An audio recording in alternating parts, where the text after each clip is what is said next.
Imagine standing at a point in your life where you feel torn, pulled between loyalty to family and the quiet nudge of the soul telling you something isn't right. We all know what it's like to want peace, to crave belonging, to wish desperately that the people we love would love us in return with the same grace, kindness and sincerity.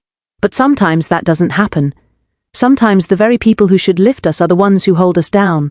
And here's where Saint Faustina's teachings land softly. God, in his mysterious mercy, intervenes in ways we may not see, understand, or even agree with at first. It's subtle, almost like a whisper, a shift in connection, a growing distance, a sudden silence where conflict used to live. It can feel strange, heavy even, but there is divine protection in it.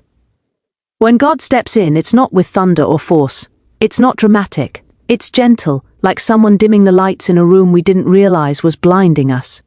Saint Faustina often reflected on how God protects souls by removing obstacles that weigh them down even when those obstacles are tied to us by blood. And we don't talk about that enough, do we? We're conditioned to believe family must stay no matter what. We're taught that love means endurance at any cost, that connection must be maintained even when it hurts. But what if separation, in some cases, is mercy? What if distance is the tool God uses to give us back our peace? I think about the moments when relationships fall apart without explanation. You stop calling. They stop checking on you. Holidays feel less complicated. There's still sadness, yes, but there's also relief. A breath you didn't realize you were holding finally released. That's not coincidence. That's not abandonment. It could very well be God creating space where chaos once lived. Sometimes God clears the path for us before we're strong enough to clear it ourselves. And honestly, that can feel like loss. It can feel unfair, abrupt, confusing. We ask, why me, or why them? Not realizing that the removal is not rejection, it's protection. It's grace dressed as separation. Picture this, you pray for peace, you pray for guidance, you pray for healing, and instead of changing the people who hurt you, God begins shifting your relationship with them. He lets communication fade, he lets emotional ties loosen.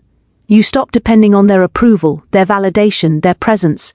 At first, it feels like God didn't answer your prayer, but he did, just not the way you expected. He didn't change them. He changed what they meant to you. And maybe that's the only change that needed to happen. When God removes someone from your life, especially family, it challenges everything in you. The guilt rises, the fear rises, the worry rises. We wonder if we're being unloving. We wonder if distance is betrayal when blood is shared. But what if love sometimes looks like letting go? What if the most faithful act is choosing peace over proximity? Sometimes we only understand God's hand in hindsight. You look back months later, years later, and think, wow, I'm lighter, I'm calmer, I'm more myself. And that's when it clicks. The separation wasn't a loss, it was a rescue. Saint Faustina believed that God removes what threatens the soul's journey toward him. Even if that removal breaks the heart for a season, we don't grow in comfort, we grow in clarity. We grow when God clears the noise, and toxic family members, though we love them, can be noise. They can drown out the voice of God inside us. They can make us question our worth, our calling, our identity, and sometimes the only way God can get our attention is by pulling us away from the source of our pain. This isn't about bitterness or hatred. It isn't about cutting people off aggressively or holding grudges. It's about surrender. It's about saying, God, if this person is not aligned with my peace, my purpose, my growth, help me release them gently. And God answers not always through confrontation, but through quiet transitions. The relationship fades. The arguments stop because there's nothing left to fight.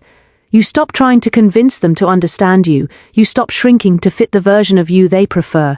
That is God's fingerprint, subtle but undeniable. And in that stillness, something beautiful happens. When the wrong people fall away, space opens for the right ones. When toxic voices grow quiet, you begin hearing God more clearly. You start hearing your own heart more clearly. And maybe, for the first time, you breathe without tension. You laugh without caution. You exist without apology. That is what divine protection feels like, freedom disguised as distance. There's also another layer to this. Sometimes God doesn't remove them physically. Sometimes he removes your emotional dependence on them. You still see them at gatherings. You still exchange words. They may still sit across the dinner table. But their criticism no longer defines you. Their disapproval no longer breaks you. Their expectations no longer chain you. That's also removal, a separation of soul ties instead of physical ties. And in some situations, that is the deeper miracle. We don't talk enough about spiritual boundaries. We're taught to love, but we're not often taught how to love without losing ourselves. We're taught to forgive, but not how to forgive while protecting our heart. God doesn't ask us to tolerate harm. He doesn't ask us to remain in chaos. Love is patient, yes, but it is also wise. Love doesn't require self-destruction to prove itself. God loves you too much to let you stay where you are harmed. Sometimes He leads you away to heal you. Sometimes He isolates you to strengthen you. Sometimes He removes people not to punish them, but to save you. And here's the hardest, most liberating truth: you don't need everyone to cheer for you to fulfill God's purpose for your life. You don't need every family member to understand you to follow the calling placed on your soul. Peace isn't found in never losing people. Peace is found in trusting God when you do. You are not alone in that process. Countless souls before you have experienced the quiet, painful grace of separation. Saint Faustina did not write her revelations from a place of comfort. She wrote from encounter. She understood what it meant to lose, and yet gain something more sacred. She understood that God's protection sometimes looks like letting certain people fall away. And if He is removing, it means He is also preparing. If He is shifting relationships, it means He is shaping you for something greater. So if you are in that season, if you feel the distance growing, if conversations feel forced, if peace enters the room when certain people leave, you don't have to panic. You don't have to chase anyone God is releasing. You don't have to cling to connections that drain your light. Let God do what you prayed for, even if the answer looks like separation. Trust that protection sometimes comes disguised as loss. Trust that removal is often divine redirection. Trust that when God clears the path, it's because He knows where you're going next. Recognizing toxic relationships, especially within family, is one of the hardest truths we ever face. It's like trying to see clearly through water that's been stirred up for years. You know something feels off. You know there's heaviness where love should be light. But at the same time, you're tangled in loyalty, history, memory, and the unspoken belief that blood must always mean closeness. We grew up being told that family is forever, that forgiveness means endurance, that love means sacrifice no matter the cost. But what if the cost is your peace? What if the sacrifice is your identity, your joy, your relationship with God, or even your mental and emotional well-being? Recognizing toxicity in family isn't betrayal. Sometimes it's revelation. Imagine sitting in a room full of people you're related to, sharing laughs, stories, maybe even a meal, and yet something inside you is tightening instead of relaxing. You're smiling, but your chest feels heavy. You're participating, but your spirit is shrinking. You know these people, you love them, but you're not safe with them, not emotionally, not spiritually, not mentally. You walk away drained instead of filled. That is not love. That is love dressed in discomfort, obligation, and performance. And the truth is, sometimes the most toxic relationships are the ones we normalize because they've always been there. We don't recognize toxicity just because someone yells or insults us. We recognize it in subtler places, the sarcasm disguised as jokes, the conversations where your dreams are dismissed, the way your achievements become competition, the sudden silence when you speak your truth. Toxicity has layers. It lives in control, manipulation, guilt-tripping, emotional withholding, jealousy, things we brush off as just how they are. When we justify someone's behavior over and over, when we shrink our voice to avoid triggering conflict, when we second-guess ourselves after every interaction, that's not harmony, that's survival. There are family members who love us but don't treat us lovingly. There are relatives who are kind to the world but cruel in private. There are people you call brother, sister, aunt, mother, father, not because they earned those titles with love, but because they inherited them by blood, and we cling to them because we believe walking away makes us disloyal. But the truth is, loyalty without boundaries becomes self-abandonment. When we recognize toxicity, we're not looking for perfection, we're looking for reciprocity, we're looking for respect, we're looking for love that builds instead of breaks. God did not design family to be a place of emotional injury. Family was meant to be a place of refuge. And when it isn't, We feel it in the deepest parts of ourselves. But here's the challenge. Recognizing toxicity requires honesty, and honesty requires courage. Courage to see clearly, courage to name what hurts, courage to separate what is holy from what is harmful. Think about the last time you left an interaction with a family member and felt small. Maybe they questioned your decisions. Maybe they laughed at your vulnerability. Maybe they reminded you of every mistake you've made, as if redemption wasn't possible for you. These are not tiny things. Words shape identity. Tone shapes belonging. When someone consistently makes you feel unworthy, you begin to forget your own value. And toxicity grows quietly this way. Not through one big wound, but through small cuts over time. Sometimes toxicity looks like constant criticism. Sometimes it looks like competition disguised as concern. Sometimes it looks like manipulation wrapped in guilt. And maybe the hardest form to recognize is emotional neglect, the absence of love where love should live. You show up for them in every storm, but they disappear in yours. You celebrate them loudly, but they whisper through your victories. You hold space for their wounds, but they dismiss yours. This imbalance is not humility, it's self-erasure. And when God begins to nudge you toward awareness, it's not comfortable, it's disorienting. You start noticing patterns that you used to excuse. You start feeling drained in places that used to feel normal. You start wanting distance, not out of anger, but out of self-preservation. And you wonder, is it wrong to feel this way? But maybe what you're feeling isn't wrong at all. Maybe it's revelation. Maybe it's God clearing your vision.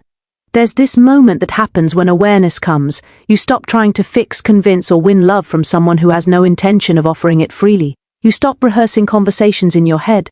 You stop explaining yourself to people committed to misunderstanding you.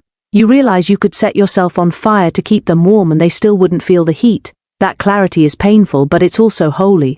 God doesn't reveal truth to hurt you. He reveals truth to free you. Recognizing toxic family doesn't mean hating them. It means seeing them honestly. It means acknowledging the impact they have on your heart. It means accepting that love without respect is not love at all. You can love someone deeply and still decide that closeness is too costly. Boundaries are not fences built out of bitterness. They're gates built out of wisdom. And recognizing when that gate must close or narrow is part of spiritual maturity.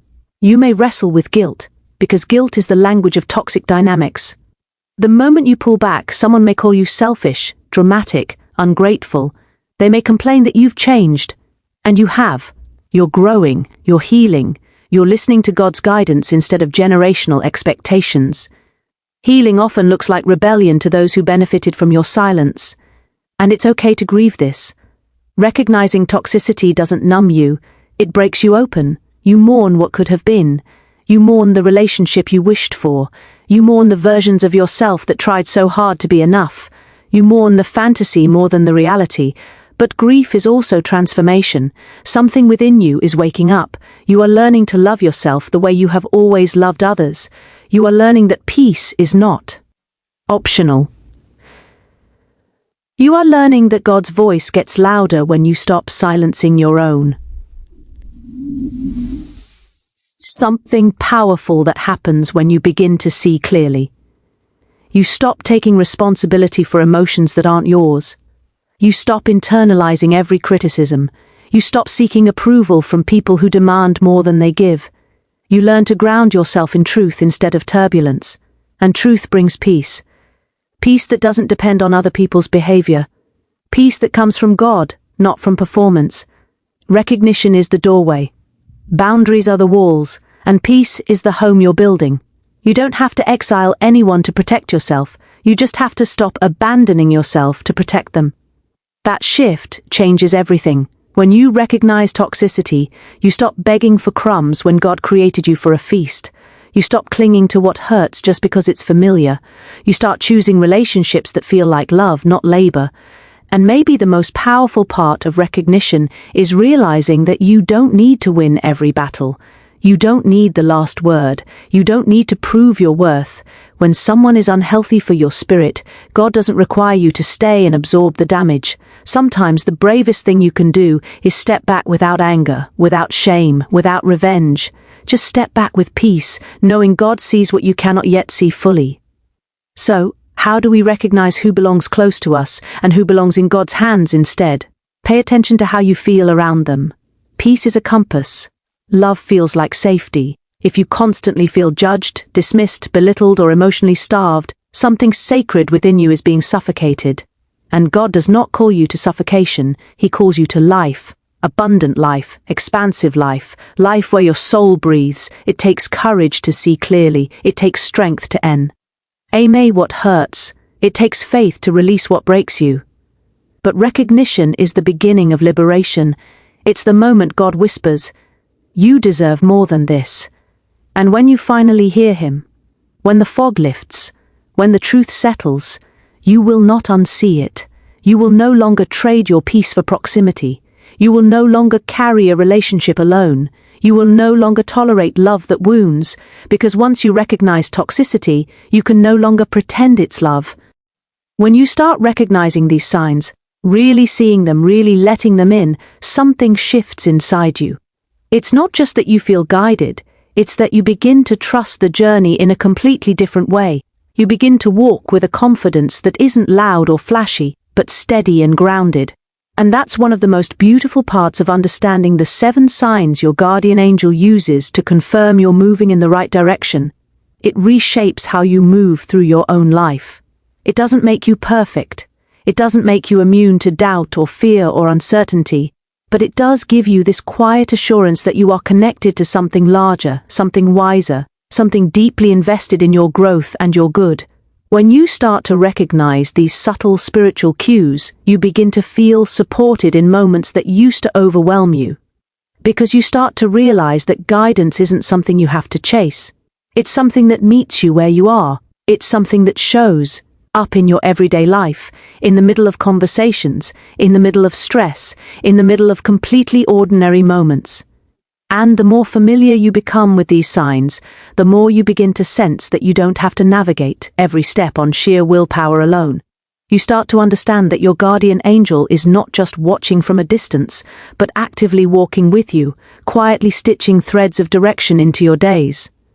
That awareness changes the way you make decisions. Instead of rushing or forcing things, you start listening. You start paying attention to the difference between fear-driven choices and soul-driven choices.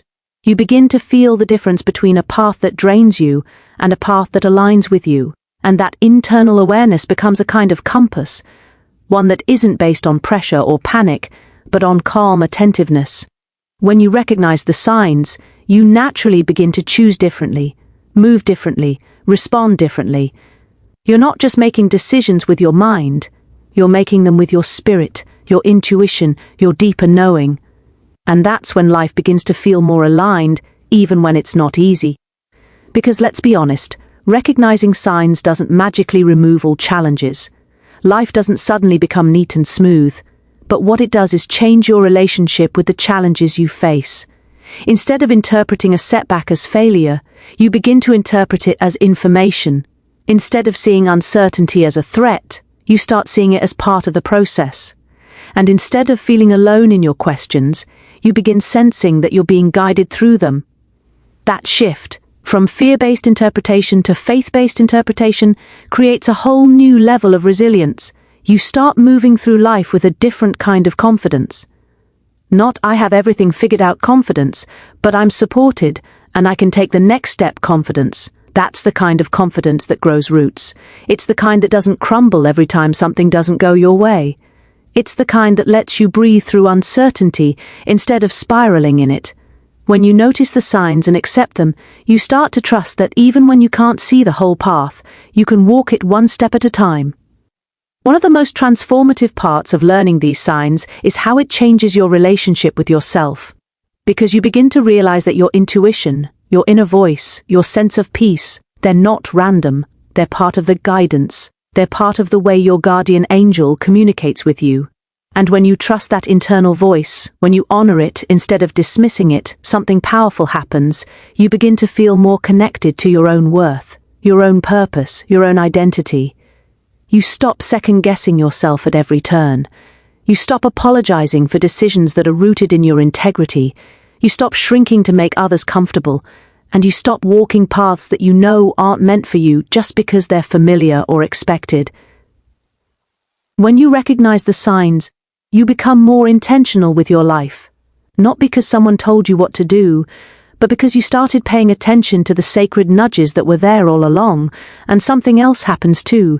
You begin celebrating the small confirmations instead of waiting for the huge breakthroughs. You start noticing the moments when things line up unexpectedly, when clarity shows up unannounced, when peace settles in during a moment that should feel chaotic. You start to appreciate the small but powerful ways your guardian angel guides you, and that gratitude creates even more awareness. Suddenly, you're not living on autopilot anymore. You're engaging with your life. You're noticing what matters. You're acknowledging the spiritual support surrounding you. And that awareness opens you up to even more clarity. This recognition also affects how you handle doubt, because doubt doesn't disappear, it never does. But instead of letting doubt paralyze you, you begin to use it as a moment to pause and reconnect. You begin to say, okay, something feels off. Let me listen. Let me pay attention. Let me ground myself and look for the signs again. And in that pause, in that breath, in that moment of recalibration, you remember that you're guided. You remember that your guardian angel isn't asking you to be fearless. They're asking you to be willing to trust, willing to pay attention, willing to take the next step even when the whole staircase isn't visible, willing to believe that you're supported even when you feel stretched thin. And let me tell you, willingness is more powerful than certainty. Certainty shuts the door. Willingness opens it. Another beautiful part of recognizing these signs is how it deepens your sense of spiritual companionship. Because once you realize you're being guided, you also begin to realize you're never walking alone. Even in your loneliest seasons, even in the middle of heartbreak, even when you feel like nobody understands what you're going through, you start noticing the subtle ways help arrives. Sometimes it arrives through an inner knowing, sometimes through a person, sometimes through timing, sometimes through a sudden moment of strength that surprises you. And once you see those moments for what they are, you stop believing the lie that you have to carry everything by yourself. Recognizing these signs also changes the pace of your life. You stop rushing. You stop striving in that frantic, exhausting way that comes from trying to manufacture certainty. Instead, you start creating space to listen, space to feel, space to process, space to notice. Because when you finally understand that guidance isn't something you earn, but something you receive, you begin to move with more grace. You begin to breathe more deeply. You begin to walk your path with a steadiness that comes from trust, not tension. And the more you trust the signs, the more you trust yourself. The more you trust yourself, the more aligned your actions become. The more aligned your actions become, the more peace you feel. And the more peace you feel, the more clearly you see the next set of signs. It becomes a cycle of clarity, confidence, and connection, a cycle that strengthens your spiritual life and grounds your everyday decisions. And eventually something even more profound happens. You stop looking for signs out of fear and start recognizing them out of relationship. You're not begging for reassurance anymore. You're simply listening, noticing, responding. You're walking with your guardian angel instead of anxiously waiting for proof that they're there. And that shift from anxiety to companionship is transformative, because in the end, recognizing these 7 signs isn't really about the signs themselves. It's about learning to move through your life with the wisdom, the courage, and the grounded confidence of someone who knows, deep in their soul, that they are guided, protected, loved, and never traveling alone.